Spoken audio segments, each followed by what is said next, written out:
Shalom, saudara penonton, puji nama Tuhan, jumpa lagi dengan saya di kesempatan ini. Nah, saudara dalam Tuhan, sebelum kita lanjut pembahasan, saya mengajak kita menyimak dan melihat video singkat yang berikut ini, bagaimana kuasa Allah terjadi hari-hari ini. Berikut videonya. Bethlehem bersiap menyambut perayaan Natal tahun ini. Sebuah pohon Natal raksasa berdiri megah di dekat gereja Nativity atau gereja kelahiran Yesus. Pada hari Sabtu malam, tanggal 3 Desember tahun 2022, diadakan upacara penyalaan pohon Natal raksasa di dekat gereja kelahiran Yesus.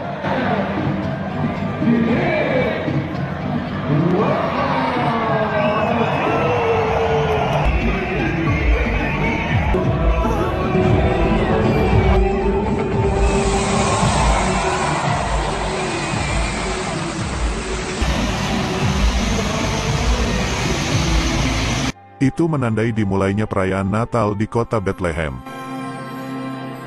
Ada sekitar 15.000 orang yang menghadiri upacara ini, menurut penuturan wali kota Bethlehem, Hannah Hanania.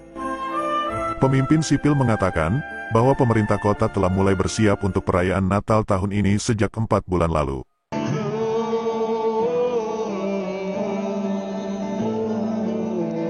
Tema Natal tahun ini sesuai yang disampaikan Kementerian Pariwisata Otoritas Palestina, dari Bethlehem ke dunia, semangat Natal membawa kita bersama. Natal tahun ini begitu istimewa, pertama, karena bertepatan dengan peringatan 150 tahun berdirinya kota Bethlehem, dan peringatan 10 tahun masuknya gereja kelahiran Yesus ke dalam daftar warisan dunia UNESCO. Kedua, sektor pariwisata di kota Bethlehem tahun ini, khususnya wisata religi, kembali bergairah, setelah selama 2 tahun mengalami penguncian akibat pandemi COVID-19. Kota Bethlehem kembali ramai di Natal tahun ini. Hotel dan penginapan mulai penuh, para pedagang mulai ramai akan pembeli. Memang, Natal setiap tahunnya di kota Bethlehem tidak hanya membawa sukacita dan damai bagi yang mengunjunginya, tetapi membawa pula berkah tersendiri bagi warganya.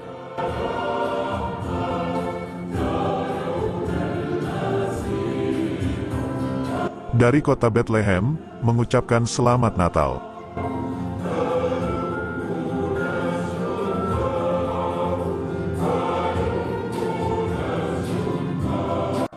Baik, saudara Tuhan, itu videonya, dan ada pun yang mau saya sampaikan bagi kita dari apa yang telah kita saksikan di video tadi, bahwa hari-hari ini kuasa Tuhan semakin nyata, khususnya di kekristenan itu sendiri. Saudara Tuhan, kita boleh melihat sendiri di mana hari-hari ini Kristen banyak mengalami tantangan, banyak mengalami ujian-ujian, ya. Bukan hanya di Indonesia, bahkan saya katakan di seluruh dunia, Kristen memang mengalami berbagai hal yang merupakan hambatan-hambatan kemajuan Kristen itu sendiri. Tetapi saudara Tuhan, saya juga perhatikan bahwa kuasa Tuhan tetap semakin dahsyat terjadi di Kristen itu sendiri, ya, khususnya dalam perayaan Natal. Saudara Tuhan, saya perhatikan di media hari-hari ini, hampir di seluruh kota, hampir di seluruh negara ada yang namanya perayaan Natal, walaupun ada beberapa kota atau ada beberapa negara memang tidak merayakan Natal. Namun demikian, perayaan Natal senantiasa meriah di mana-mana. Tentu ini atas kuasa Tuhan, ini atas kuasa kelahiran Kristus itu sendiri. Jadi saudara Tuhan, sebagai anak-anak Tuhan, ya, mari kita tetap bersyukur kepada Tuhan. Mari kita tetap memuliakan Tuhan, dan mari kita tetap bersyukur bahwa kuasa Tuhan senantiasa ada bagi kita sebagai anak-anak Tuhan hari-hari ini. Di sisi lain, Kristen mengalami berbagai tekanan, ya. Kalau kita melihat di Indonesia sendiri, ya, Kristen mengalami berbagai tekanan-tekanan, ya. Kemarin kita boleh melihat di media bagaimana seorang bupati yang melarang perayaan Natal. Ada juga pelarangan pembangunan gereja, ya.